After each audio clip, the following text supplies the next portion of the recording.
இன்றைய நற்செய்தி வாசகம் திருத்தூதர் யோவான் எழுதிய தூய நற்செய்தி நூலிலிருந்து வாசகம்.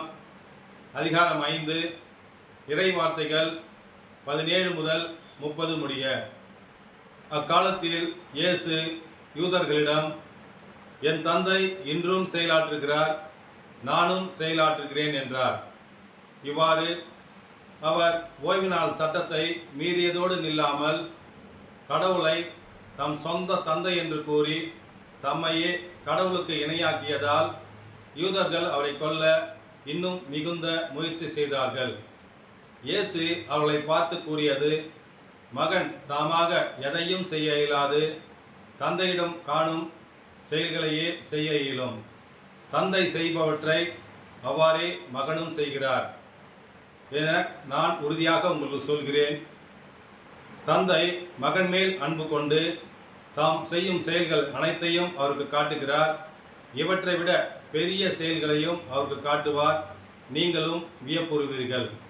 தந்தை இறந்தோரை எழுப்பி அவர்களை வாழ வைப்பது போல மகனும் தாம் விரும்பியவர்களை வாழ வைக்கிறார். தந்தை யாருக்கும் தீர்ப்பு அளிப்பதில்லை.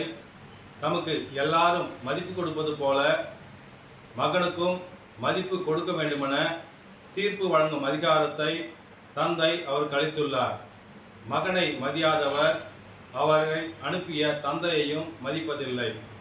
என் வார்த்தையை கேட்டு என்னை அனுப்பியவரை நம்புவோர் நிலை வாழ்வை கொண்டுள்ளனர்.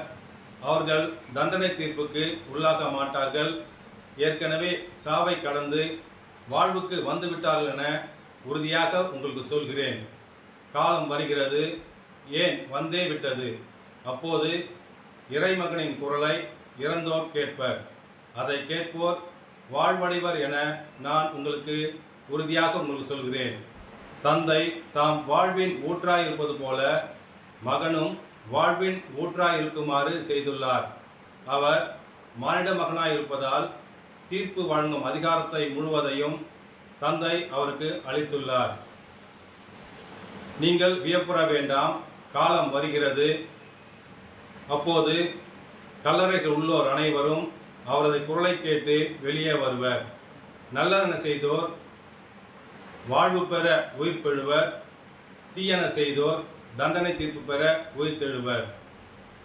நானாக எதையும் செய்ய இயலாது, தந்தையின் சொற்படியே நான் தீர்ப்பிடுகிறேன். நான் வழங்கும் தீர்ப்பு நீதியானது, ஏனெனில் என் விருப்பத்தை நாடாமல் என்னை